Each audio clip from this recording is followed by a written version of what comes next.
우리에게 주신 하나님의 말씀 마태복음 18장 5절에서부터 10절까지의 말씀 한번 교독해서 읽어보도록 하겠습니다. 마태복음 18장 5절에서부터 10절까지의 말씀입니다. 제가 5절부터 읽겠습니다. 또 누구든지 내 이름으로 이런 어린아이 하나를 영접하면 곧 나를 영접함이니 누구든지 나를 믿는 이 작은 자 중 하나를 실족하게 하면 차라리 연자맷돌이 그 목에 달려서 깊은 바다에 빠뜨려지는 것이 나으니라. 실족하게 하는 일이 있음으로 말미암아 세상에 화가 있도다. 실족하게 하는 일이 없을 수는 없으나 실족하게 하는 그 사람에게는 화가 있도다. 만일 내 손이나 내 발이 너를 범죄하게 하거든 찍어 내버리라. 장애인이나 다리 저는 자로 영생에 들어가는 것이 두 손과 두 발을 가지고 영원한 불에 던져지는 것보다 나으니라. 만일 내 눈이 너를 범죄하게 하거든 빼어버리라. 한 눈으로 영생에 들어가는 것이 두 눈을 가지고 지옥불에 던져지는 것보다 나으니라. 삼가 이 작은 자 중에 하나도 없인 여기지 말라. 너에게 말하노니 그들의 천사들이 하늘에 계신 내 아버지의 얼굴을 항상 배움느니라. 아멘. 오늘 본문에서는 지난주에 이어서 예수님께서 이제 어린아이에 대한 이야기를 하시게 됩니다. 우리가 지난주에 살펴본 것처럼 예수님께서는 어린아이와 같지 아니하면 결단코 천국에 들어갈 수 없다라고 말씀을 하십니다. 근데 오늘 본문에서는 그 말씀에 이어서 하시는 말씀이 뭐냐면은 어린아이와 같은 자를 영접해야 된다라고 말씀하시고요. 그리고 어린아이와 같은 자, 소자를, 작은 자를 실족해 하면 안 된다라고 말씀을 하십니다.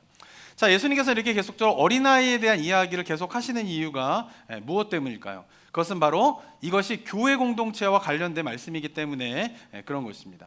자, 마태복음을 보게 되면 5개의 커다란 말씀장이 있거든요. 첫 번째는 뭐냐면은 5장에서 7장이 산상수훈입니다. 그리고 두 번째는 10장인데 예수님께서 제자들을 파송하실 때에 파송하는 제자들에게 주시는 말씀이 10장에 담겨져 있습니다. 그리고 세 번째는 13장인데 여기에는 천국 비유의 말씀이 담겨져 있고요. 그리고 네 번째가 바로 마태복음 18장입니다. 우리가 지금 지난주 이번 주에 살펴보고 있는. 근데 18장의 전체적인 주제가 뭐냐 하면은 교회 공동체에 주시는 예수님의 말씀인 것이에요. 그리고 마지막으로는 23장과 25장에서는 종말에 대한 말씀을 하시게 되는데 마태복음에는 이렇게 5개의 커다란 예수님의 말씀을 묶음으로 이렇게 기록을 하고 있는데 그 가운데 이제 마태복음 18장은 교회 공동체에 주시는 말씀이다라고 하는 것을 우리가 기억을 하면서 이 어린아이에 대한 이야기가 뭐와 관련되어 있으면 우리가 기억해야 하냐면 바로 교회 공동체와 관련되어 있다라고 하는 사실을 우리가 기억해야 하는 것입니다. 예수님께서 십자가에 죽으시고 이제 부활 승천하시게 되면은 어떻습니까? 제자들의 곁을 떠나시게 되는 거예요. 그러면은 예수님이 떠나시고 난 다음에 남겨진 제자들이 해야 될 일이 있는데 그것은 뭐냐면 그들이 교회 공동체를 이루어 가면서 주님께서 맡기신 복음을 전파하는 일들을 해야 하는 것입니다. 그래서 예수님께서는 이제 곧 떠나실 것이고 제자들만 남겨뒀을 때에 그 제자들이 교회 공동체를 이루어 가야 되는데 그 교회 공동체를 이룰 때에 필요한 내용에 대한 것을 마태복음 18장에서 이야기를 하고 계신 것입니다.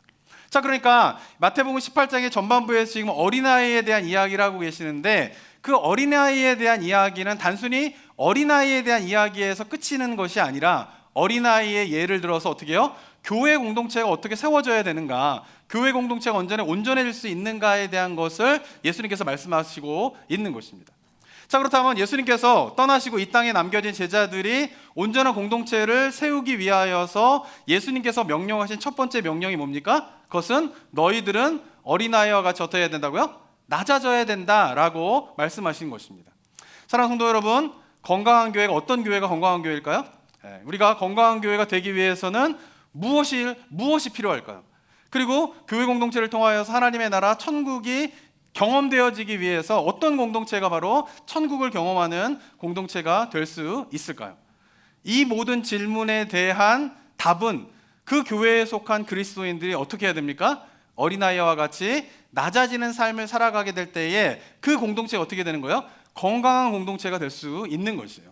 어린아이와 같이 낮아지는 삶을 그리스도인들이 살아가게 될 때에 그 공동체에서 무엇을 경험할 수 있습니까? 천국을 경험할 수 있다라고 하는 사실을 우리가 기억해야 하는 것입니다.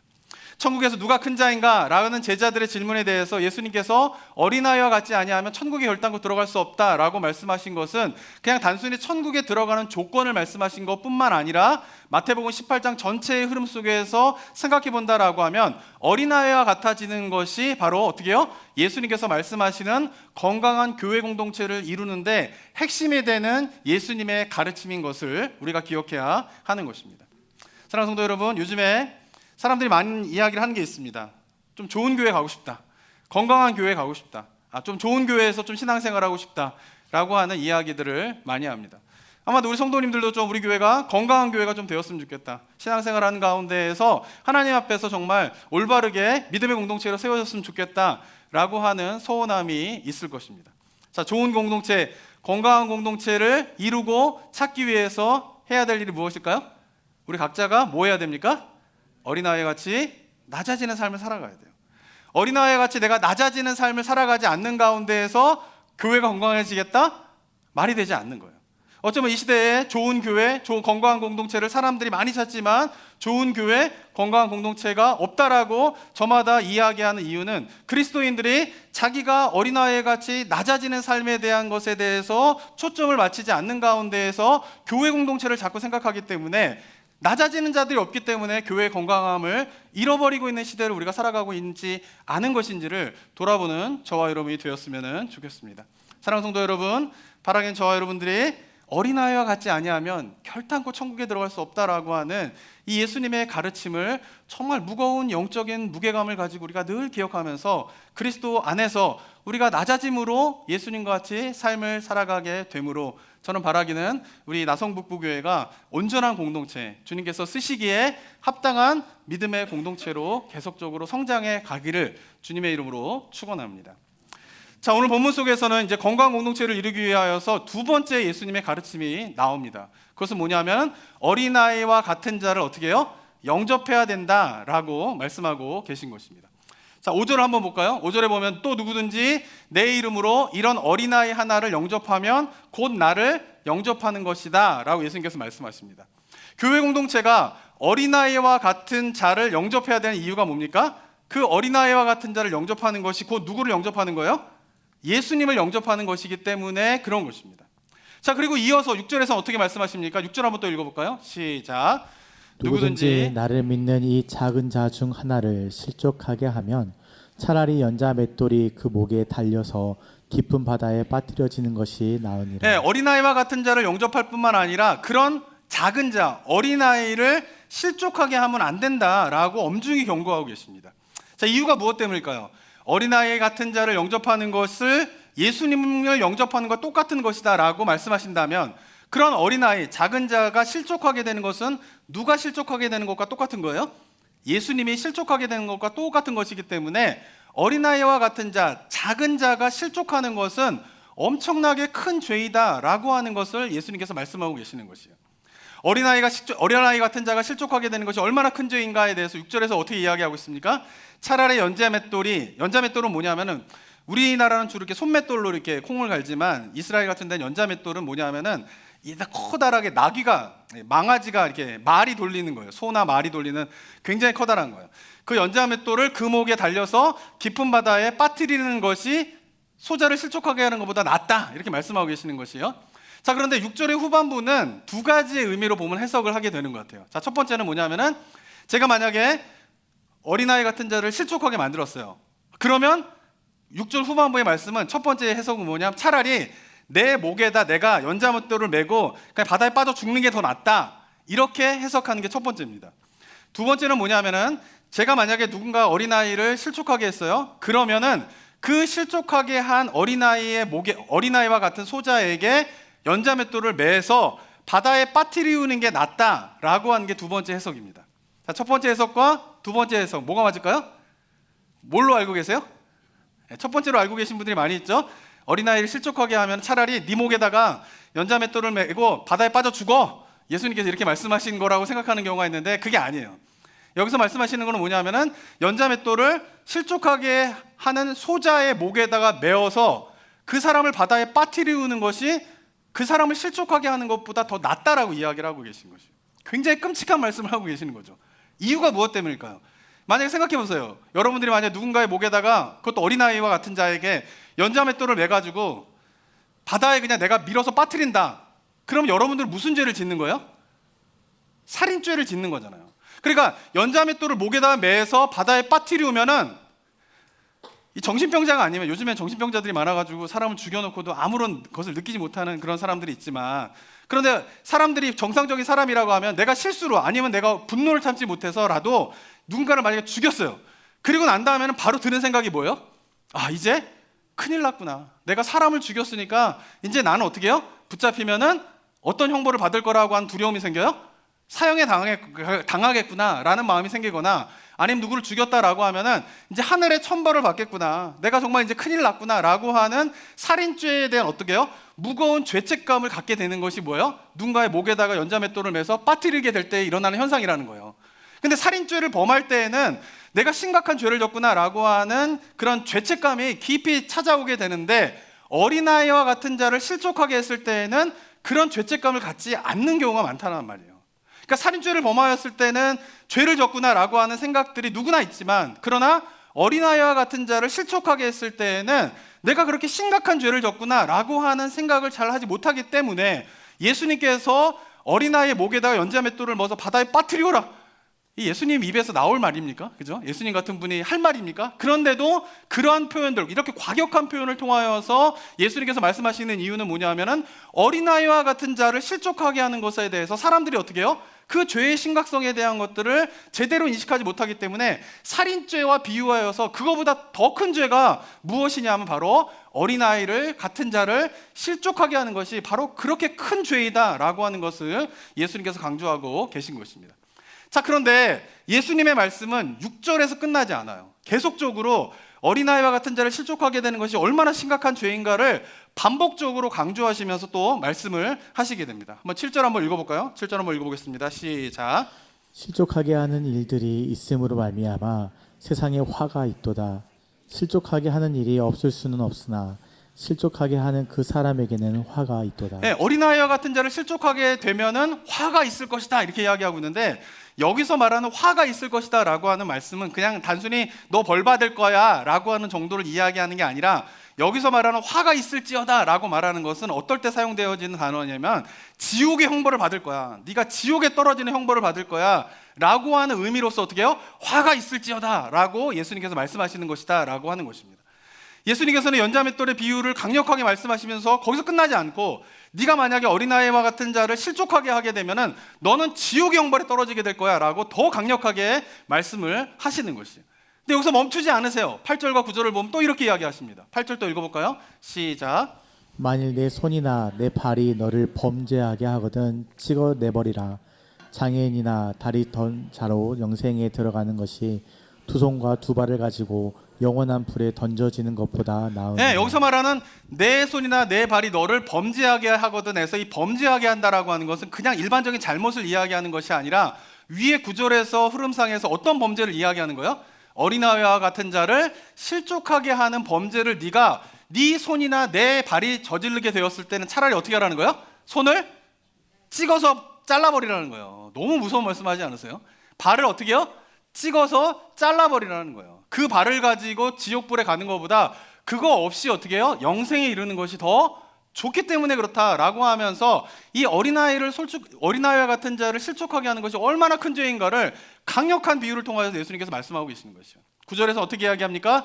만일 내 눈이 어린아이를 만약에 실족하게 하는 눈으로 그렇게 한다, 그럼 어떻게 하라는 거예요?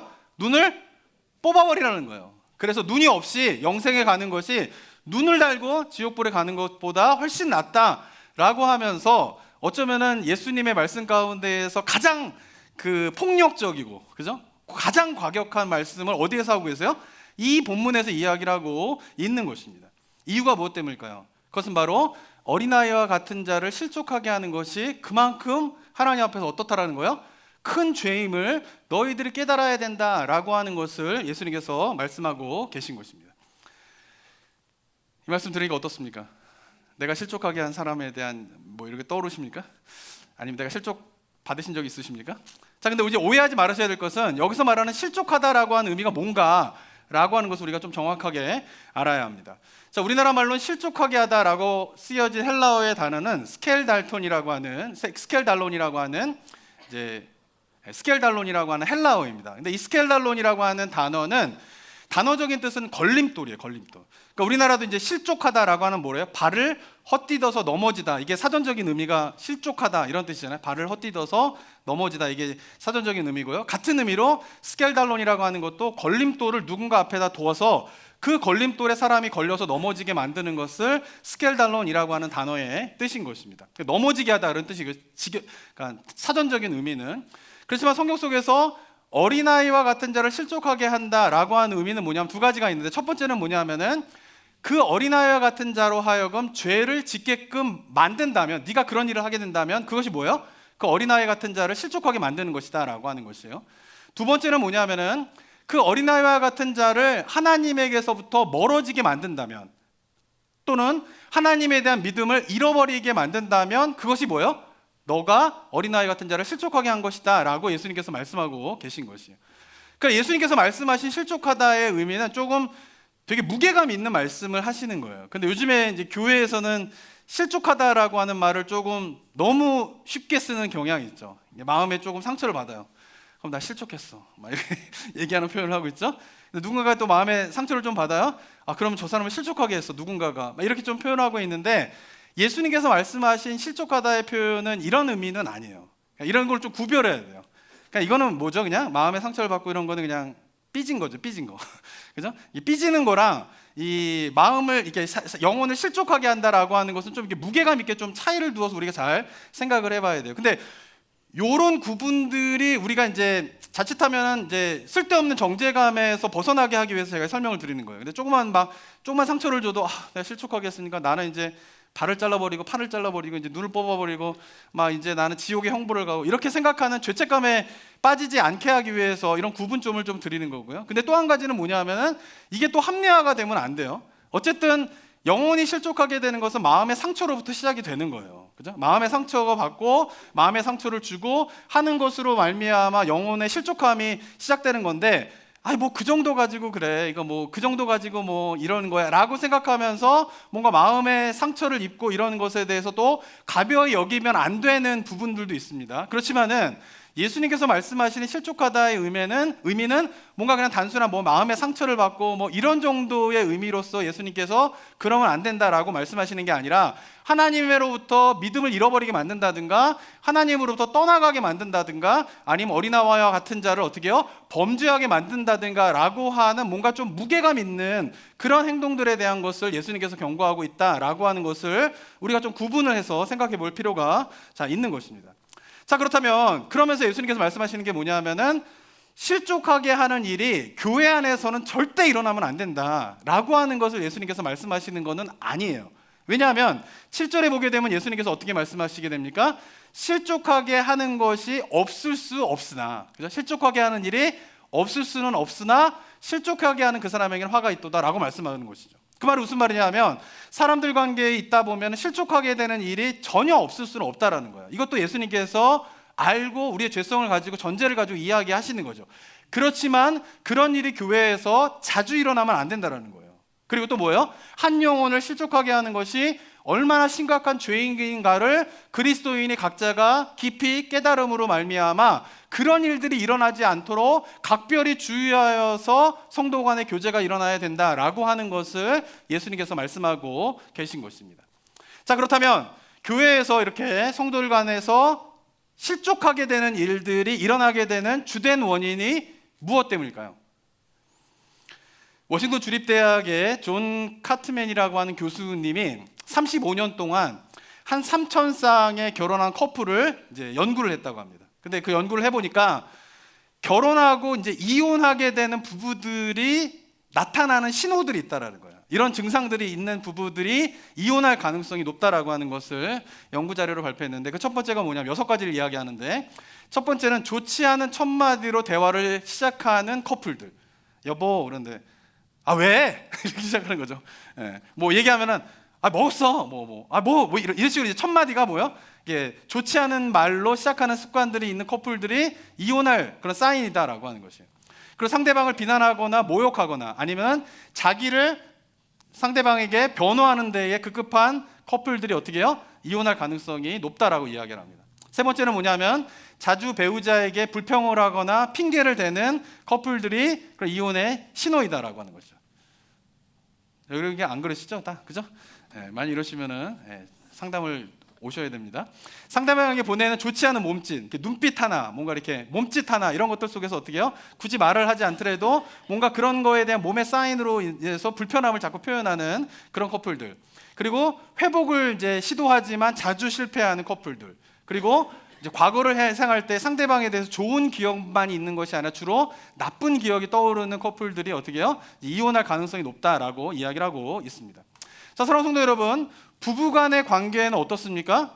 어쩌면은 어느 관계보다도 되게 친밀하고 연합되어지는 관계가 부부간의 관계죠. 그런데 그렇게 연합되어지고 친밀한 부부간의 관계를 깨트리는 6가지 신호의 주된 이유가 뭘까요?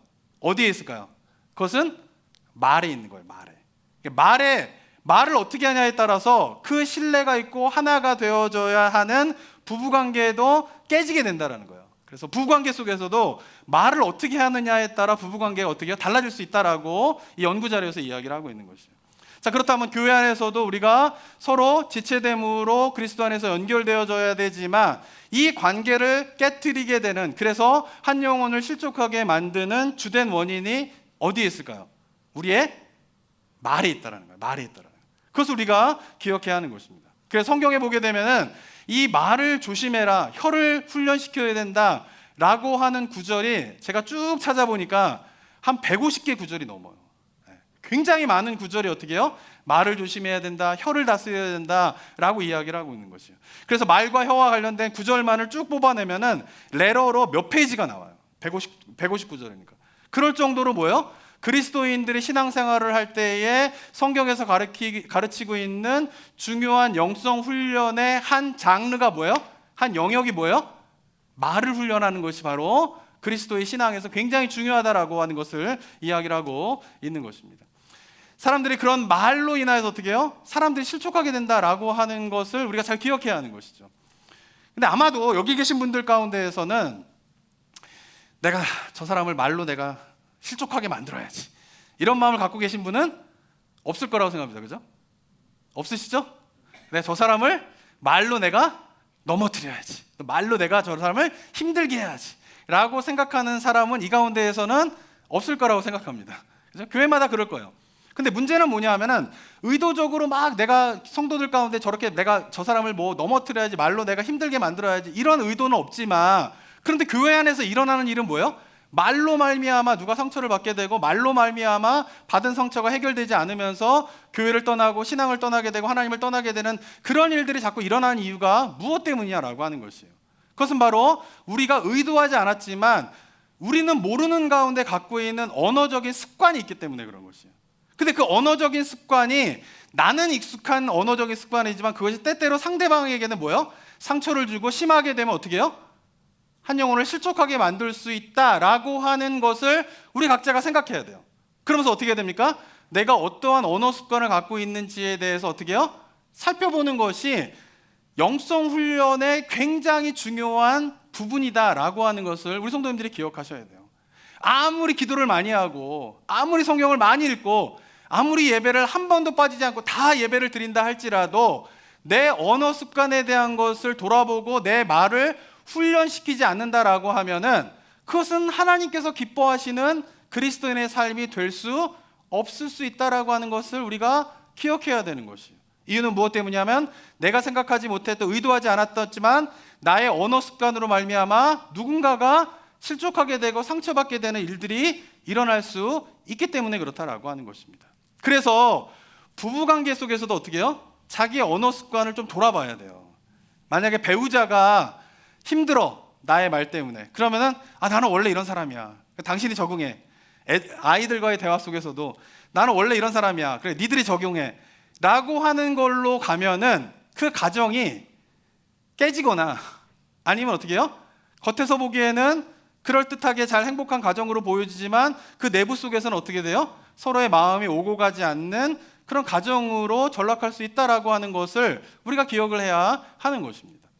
왜냐하면은 우리가 이제 대화를 할 때, 특별히 대화를 할 때 누군가 상처 주지 않는 대화, 내가 의도하지 않게 상처를 주지 않기 위해서는 한 가지 기억해야 될 것이 있는데, 그것은 뭐냐면 대화를 할 때 상대방의 감정에 자꾸 주목하고 상대방의 감정에 고려를 하고 생각을 하면서 대화를 하는 훈련들이 굉장히 중요한 거예요. 근데 이런 거예요. 예를 들면은 누군가를 수족하게 하기 위해서 우리가 감정에 뭔가 포커스를 둬서 대화를 해야 되는데, 예를 들면 아이들 가운데서도 아이가 성적을 잘 못 받아왔어. 공부를 이제 시험을 성적이 잘 못 받아왔어요. 그럼 보통 어떻게 이야기가 쉽죠? 너 왜 성적이 이 모양이야? 너 왜 이런 거야? 너 공부 다음번엔 잘할 거야? 못할 거야? 라고 말하는 게 뭐예요? 습관적으로 나오는 표현인 거예요. 근데 당연하죠. 애가 공부를 못하면 부모 입장에서는 얘가 왜 공부를 못하고 지금 성적이 나쁜지를 알고 싶어하는 게 당연한 마음의 이제 마음인 거죠. 그렇기 때문에 바로 튀어나오는 말이 뭐냐면 너 왜 성적이 이래? 너 왜 공부를 안 했어? 너 다음에는 잘할 거야? 안 할 거야? 라고 하는 말이 툭 튀어나올 수밖에 없는데, 이런 그 왜가 들어가게 되는 질문은 상대방의 마음을 고려하지 않는 질문인 거예요. 그럼 아이가 성적을 잘 못 받아왔을 때에 아이의 마음을 고려해서 묻는다라고 하면 어떻게 물어봐야 될까요? 이번에 너 성적이 낮았는데, 이렇게 성적이 잘 안 나왔는데 너 뭐 힘든 거 있니? 라고 물어보는 거예요. 너 성적이 이번에 낮았는데 공부하는 데에 뭔가 어려움이 있니? 내가 도와줄 게 있니? 우리가 도와줄 게 있니? 라고 물어봐 주는 게 뭐예요? 아이의 마음을 고려해서 물어보는 질문이다라고 하는 것이죠. 그러니까 우리가 왜부터 시작하면은 대화가 감정을 건드리는, 감정과 서로 오고 가는 것을 할 수 없는 거예요. 그런데 뭔가 감정에 대한 것들을 고려하게 되면은 같은 질문이고 같은 대답을 알고 싶어 하지만 전혀 다른 접근으로 질문할 수 있다라고 하는 것이죠. 교회도 마찬가지입니다. 지난주에 성도님 한 분이 오시지 않았어요. 그럼 이번 주에 딱 만나자마자 우리가 보통 어떻게 물어보죠? 지난주에 왜 안 왔어? 이게 물어본단 말이에요. 지난주에 왜 빠졌어? 교회 왜 안 왔어? 이렇게 물어본단 말이에요. 근데 왜라고 하는 질문을 던지게 되면은, 그런 질문을 던지게 되면 마음을 고려한 질문이 아니기 때문에 이 질문에선 더 이상 깊은 대화가 나올 수가 없어요. 어떻게 물어봐야 될까요? 지난주에 빠지신 분을 이번 주에 만났어요. 그럼 어떻게 물어봐야 될까요? 지난주에 예배를 빠지셨던데 어떻게 해요? 뭐 힘든 일이 있으셨나요? 아프셨나요? 아니면 지난주에 빠지셨는데 뭔가 어려움이 있으셨나요? 라고 물어보는 것이 같은 대답을 원하는 질문이지만 접근법이 전혀 다른 질문이 된다라고 하는 것이에요. 그러니까 우리가 누군가와 대화를 할 때에 상대방의 감정을 고려하고 상대방의 감정에 관심을 갖고 있는 사람과 그렇지 않은 사람들의 대화의 질은 굉장히 달라질 수밖에 없다라고 하는 것이에요.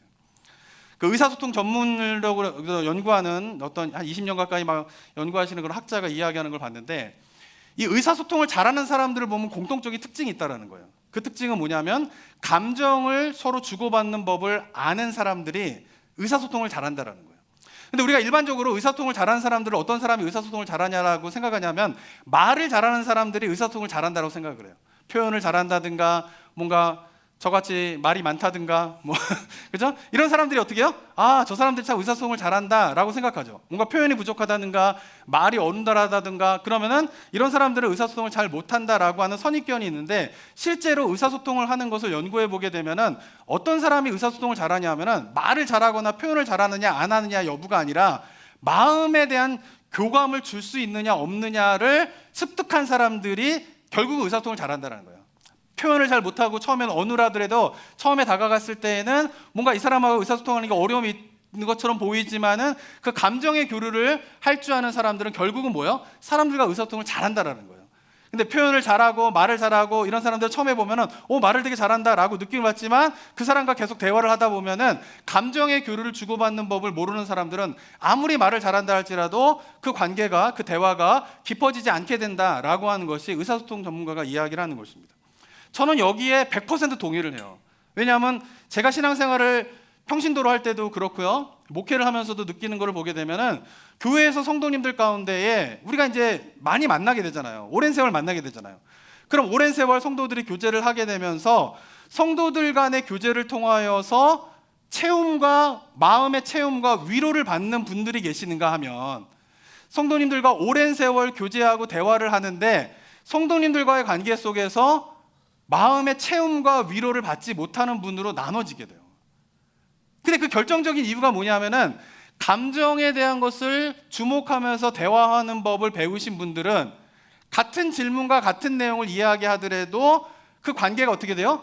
점점 깊어지게 되는 거예요. 왜냐하면 감정에 대해서 생각하고 질문을 던지고 대답을 하는 사람들은 그 관계 속에서 이야기가 피상적인 이야기로 끝나지 않기 때문에 그래요. 피상적인 이야기가 뭡니까? 그러니까 표면적인 이야기에서 끝나는 거예요. 근데 그런 게 아니라 마음에 대한 것들을 관심을 갖고 계속 대화를 하시는 분들은 결국은 그 대화 가운데에서 피상적인 대화에서 표면적인 대화에서 끝나버리게 되는 것이 아니라 서로의 마음을 서로 주고받게 되는 대화로 발전하기 때문에 그런 분들 같은 경우에는 교회 생활하면서 신앙생활 할수록 성도님들과의 교제 속에서 체험과 위로를 받게 되니까 교회 생활이 즐거운 거예요. 그런데 교회 생활하는 가운데에서 그 마음에 대한 것들을 서로 주고받는 대화법을 훈련을 하지 못하게 되면은 많은 사람들과 맨날 만나고 교제하고 성도 간에 만난다라고 하지만 체험이 없어요. 공허해지게 되는 거예요. 이유가 무엇 때문이에요? 대화하는 사람들이 다 표면적인 피상적인 대화만을 주고받기 때문에 그 표면적인 대화, 그 피상적인 대화만을 가지고는 서로가 어떻게 해요? 관계가 깊어지지 못하게 되는 거예요. 그러면서 어떻게 돼요? 만나면 만날수록 뭔가 공허해지게 되고 거기서 뭔가 이렇게 체험을 받지 못하는 가운데에서 신앙생활을 해나가면서 재미가 없게 되고 성도들과 만나는 것에 대해서 의미가 없게 되는 그런 일들을 제가 보게 된다라고 하는 것입니다. 결정적인 차이가 뭡니까? 상대방의 감정에 주목하여서 의미 있는 대화를 하는 법을 배우느냐 안 배우느냐에 따라서 거기에 차이가 난다라고 하는 것입니다. 이처럼 상대방의 감정에 주의하여서 대화를 하게 되면은 물론 표현이 어눌하고 뭔가 표현이 매끄럽지 못하는 사람이다 할지라도 말로 인하여서 한 영혼을 실족하게 하는 일을 하지 않게 되는 거예요. 그렇지만 그 반대의 경우에는 아무리 말을 잘하고 그렇다고 이야기한다 할지라도 결국에는 뭐요? 자기의 말로 말미암아 한 사람에게 상처를 주게 되고 한 영혼을 실족하게 만드는 일이 일어날 수 있다라고 하는 것입니다. 사랑하는 성도 여러분, 오늘 본문을 통하여서 한 영혼을 실족하게 하는 것이 얼마나 무서운 죄인가를 예수님께서 경고하고 계시는데 이 경고의 말씀을 영적인 무게감을 가지고 늘 기억하는 우리 성도님들 되셨으면 좋겠습니다. 근데 이를 위하여서 이런 죄 가운데 빠지지 않기 위해서 우리가 반드시 해야 할 중요한 영적인 훈련이 무엇일까요? 그것은 바로 우리의 혀를 다스리는 거예요. 말을 조심하는 거예요. 자신의 언어 습관을 돌아보는 거예요. 의도하지 않는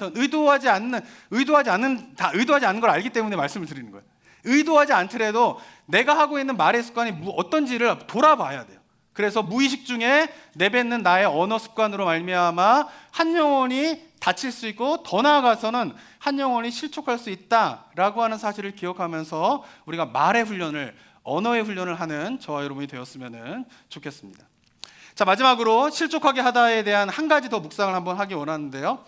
자, 실족하게 하다는 아까도 말씀드린 것처럼 헬라어로는 스캔달론이라고 하는데 이 스캔달론이라고 하는 똑같은 단어를 고린도전서 1장 23절에서는 이렇게 사용하고 있습니다. 한번 읽어볼까요? 고린도전서 1장 23절 읽어보겠습니다.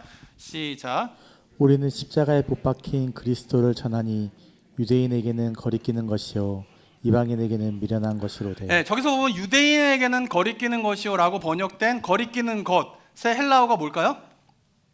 스칸달론이에요. 똑같은 말인 거예요. 자, 그런데 여기서 보게 되면은 우리는 십자가에 못 박힌 그리스도를 전하는데 유대인에게는 뭐가 된다라는 거예요? 그 십자가가 걸림돌이 되게 된다라고 하는 것이요.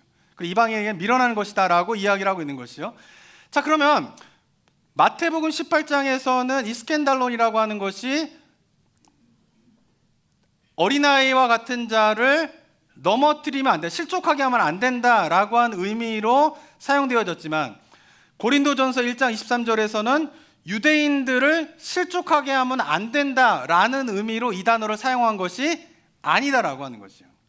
마태복음에서는 어린아이를 스캔달론 하면 안 된다, 그 뭐요? 넘어뜨리면 안 된다라고 스캔달론이라고 하는 단어를 사용하고 있지만 고린도전서 1장 23절에서는 유대인들은 스캔달론 해야 된다라고 이야기를 하고 있는 거예요. 그들을 어떻게 해요? 걸려서 넘어뜨려야 된다라는 거예요. 왜? 그들이 뭐 하기 때문에? 십자가를 거부하고 십자가를 받아들이지 않고 있기 때문에 그렇게 십자가를 거부하고 십자가를 받아들이지 않는 유대인들에게는 어떻게 해요? 우리가 걸림돌이 되어서 그들을 어떻게 해요? 넘어뜨려야 된다라고 하는 의미로 고린도전서 1장 23절에서는 이야기를 하고 있는 것입니다. 자, 같은 단어이지만 어떨 때에는 어떻게 해요? 스캔달론이 되면 안 된다라는 거예요. 성경에서 가르치면. 또 어떤 경우에는 어떻게 해요? 너희가 스캔달론이 되어야 한다라는 거, 걸림돌이 되어야 한다라고 말씀하고 있는 것입니다. 이유가 무엇 때문일까요? 그것은 바로 예수 그리스도가 이 땅에 오셔서 우리에게 베풀어 주신 십자가의 은혜는 누군가에게는 뭐예요? 기쁜 소식이에요. 그렇죠? 그런데 예수 그리스도가 이 땅에 오셔서 십자가의 은혜는 누군가에게는 뭐예요? 거북스러운 거예요. 주님이 오신 것은 누군가에게는 평화와 안식을 전해주는 복음이지만 누군가에게는 어떻게 해요? 심판과 저주의 메시지가 되는 것이 주님 오심의 의미가 되기 때문에 그렇다라고 하는 것입니다. 그렇기 때문에 우리가 신앙생활을 할 때에 주의해야 될 것이 있는데 그것은 뭐냐면은 누군가에게는 어떻게 해요? 우리가 걸림돌이 되어서는 안 되는 거예요. 근데 누군가에게는 우리가 어떻게 해요? 걸림돌이 되어야 할 때도 있다라고 하는 사실 또한 우리가 잊어버리면 안 된다라고 하는 것입니다. 자, 그렇다면 누군가에게는 걸림돌이 되면 안 되고 누군가에게는 걸림돌이 되어야 하는 그 기준점이 무엇일까요? 그것은 바로 주님의 십자가예요. 십자가. 주님의 십자가 앞으로 자꾸 나아가려고 하는 사람들에게는, 그런 사람들이 누구예요? 어린아이와 같은 자들이죠. 작은 자들이죠.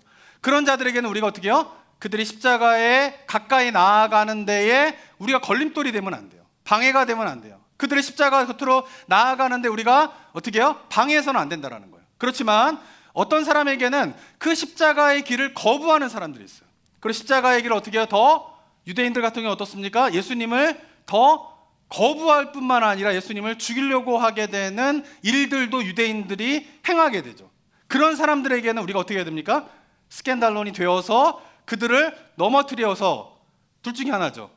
그래서 주님의 십자가 앞으로 데리고 가든지 아니면 그들의 잘못을 회개시키든지 하는 일들을 해야 되는 것이 또한 스캔달론의 중요한 의미가 된다라고 하는 것을 우리가 기억해야 하는 것입니다. 사랑하는 성도 여러분, 예수님께서 말씀하시는 건강한 교회는 어떤 교회입니까? 한 영혼이 스캔달론 되지 않게 하기 위하여서, 그 실족하게 하지 않기 위하여서 작은 자를, 소자를 귀히 여기는 공동체가 바로 하나님께서 원하시는 건강한 공동체입니다. 하지만 누군가에게는 스캔달론, 걸림돌이 되어서 십자가를 대적하는 자들을 우리가 어떻게 해야 돼요? 영적으로 싸워 넘어뜨려야 돼요. 이 부분을 잘 구별하지 못하기 때문에 문제가 되는 거예요. 교회에서 분명히 하나님의 말씀에 대해서 순종하지 않고 하나님의 말씀에 대해서 올바른 길로 나아가지 않는 사람들을 실족하게 하면 안 된다라고 하는 이유만으로 무조건 받아주고 용납하는 것이 최선이 아니라는 거예요. 때때로는 우리가 용납하고 받아주는 것이 굉장히 중요한 교회의 사명이기도 하지만 때때로 어느 순간에는 이건 어떻게 해야 돼요? 스캔달론이 되어서 하나님의 복음 앞에 무릎을 꿇게 하고 십자가의 길로 나아갈 수 있도록 회개하게 만드는 일이 또한 교회가 해야 되는 굉장히 중요한 일이다라고 하는 사실에 대해서 우리가 구별을 해야 되는 것이죠. 근데 우리의 문제는 뭐예요? 넘어뜨리지 말아야 될 자들을 넘어뜨리고 넘어뜨려야 될 자들을 교회에서 용납하게 되는 일들이 벌어지고 있기 때문에 여러 가지 문제들이 일어나게 되고 있다라고 하는 것입니다. 사랑하는 성도 여러분, 이런 내용들을 그럼 어떻게 구별하란 말이야? 이렇게 생각할 수 있어요. 근데 이런 성경에 보면은 굉장히 뭐랄까 이렇게 딱 흑과 백 딱 이렇게 얘기하면 좋은데 성경에 가르치면 딱 흑, 백 이렇게 이야기하는 경우가 많지 않아요. 어떤 경우에는 흑일 때도 있고요. 어떤 경우에는 백일 때도 있는 거예요. 어떨 때는 스캔달론이 되면 안 된다. 어떨 때는 스캔달론이 돼야 된다라고 하는 가르침들이 굉장히 많이 있어요. 그렇기 때문에 이런 거를 그냥 생각하고 우리의 머리와 뭔가 이성으로 막 이렇게 생각하다 보면은 헷갈려요. 언제 이렇게 하라는 거야? 언제 저렇게 하라는 거야? 라고 하는 것이 되게 헷갈릴 때가 되게 많이 있어요. 그런데 우리가 정말 주님의 십자가 앞에 우리의 삶을 가져다 놓고 정말 어린아이와 같이 낮아짐으로 주님 앞에 계속적으로 우리가 나아가게 되면은 이런 부분들에 대한 영적인 분별력들이 생기게 되어 있어요. 그래서 이런 것들이 그 십자가 곁에 머물지 않고 떠나 있으면 신앙은 너무 복잡해요. 뭐 이러라는 거야? 저러라는 거야? 도대체 어쩌라는 거야? 라고 하는 생각들이 들 수가 있어요. 그런데 예수님의 십자가 앞에 우리가 우리의 자신을 놔두면은 이 모든 것들이 십자가 밖에서는 그렇게 복잡해 보이고 무엇을 해야 될지 어떻게 해야 될지 모르겠던 그 모든 사실들이 주님의 십자가 앞에 우리가 머물게 되면은 그 모든 것들이 선명하고 굉장히 단순하게 보이게 되는 거예요. 그래서 주님의 십자가 앞에 늘 자신의 삶을 내려놓는 자들은 신앙이 어렵지 않아요. 심플해지는 거예요. 그런데 주님의 십자가 곁에 자꾸 떠나 있으면은 예수님께서 말씀하시는 내용이 도대체 이러라는 거야 저러라는 거야 라고 하면서 굉장히 신앙이 복잡해지게 되는 일들이 일어나게 되는 것입니다. 사랑하는 성도 여러분, 그래서 예수님께서 어떻게 말씀하십니까? 어린아이와 같지 아니하면, 어린아이들은 복잡하지 않아요. 그죠? 어린아이들 어떻게 합니까? 단순합니다. 잔머리를 쓰더라도, 아이들이 잔머리 많이 쓰잖아요. 저희도 애들 키워보다면은 애들이 잔머리를 쓰는데 부모들이 그게 보여요, 안 보여요? 다 보여요. 예. 저희 아들이하고 저희 애들, 이제 딸이 커가지고 자꾸 딸 얘기하고 아들 얘기하면 좀 싫어해가지고 그런데도 뭐요? 얘들이 머리를 굴린단 말이에요. 이렇게 머리를 굴린단 말이에요. 그런데 부모들이 보기에는 다 보여요. 왜냐면 애들은 어떻게 해요? 단순하단 말이에요. 신앙도 마찬가지예요. 신앙도 주님의 그리스도 십자가 앞에 서게 되면은 어린아이 같이 굉장히 단순해져요. 그런데 주님의 십자가 곁에 떠나게 되면은, 멀어지게 되면은 신앙, 기독교 신앙만큼 복잡하고 이해하기 어렵고 어려운 것이 없는 것입니다. 그래서 어쩌면 예수님께서 어린아이 같지 아니하면 천국에 결단코 들어갈 수 없다라고 하는 것은 뭐냐면, 그 주님의 십자가 앞에 우리가 머물게 되면은 어린아이 같이 단순하게 신앙의 세계의 문들이 열리게 되면서 이럴 때는 어떻게 해야 되는지, 저럴 때는 어떻게 해야 되는지를 성령의 인도하심에 따라 우리가 행동하게 되는 그런 은혜가 우리 가운데 있게 될 것입니다. 바라기는 저와 여러분들이 그런 은혜 가운데에서 정말 어린아이 같이 낮아짐으로, 어린아이 같은 자를 영접하고 그들을 실족하게 하지 않게 함으로 예수님께서 원하시는 건강한 교회의 모습을 이루어가게 되는 은혜가 우리 모든 성도님들과 우리 교회 나성부부교 가운데 있게 되기를 주님의 이름으로 축원합니다. 사랑과 은혜가 충만하신 하나님 아버지, 예수 그리스도께서 부활 승천하시고 남겨진 제자들을 통하여서 펼쳐질 교회 공동체를 향하여서 주시는 주님의 말씀, 우리가 영적인 무게감을 가지고 깊이 생각하면서 정말 어린아이와 같은 삶의 모습이 어떤 것인가를, 주께서 원하시는 어린아이와 같은 자를 영접하고 그를 실족하게 하지 않는 삶의 신앙이 어떠한 것인가를 우리가 깊이 깨닫고 그 말씀에 순종하며 살아가게 되는 은혜가 우리 모든 성도들 가운데 있을 수 있도록 인도하여 주시옵소서.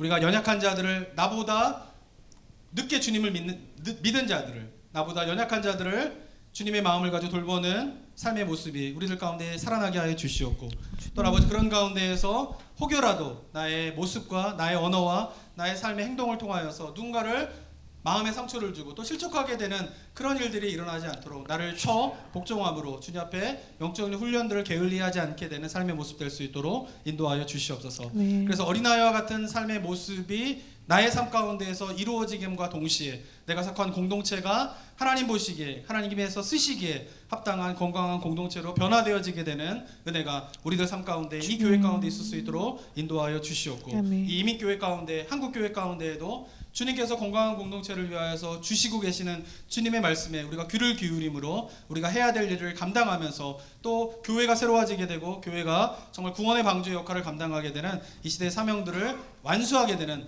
그런 은혜가 각 교회마다 일어날 수 있도록 주님께서 역사하여 주시옵소서. 은혜 감사드리며 예수 그리스도의 이름으로 기도드립니다. 아멘.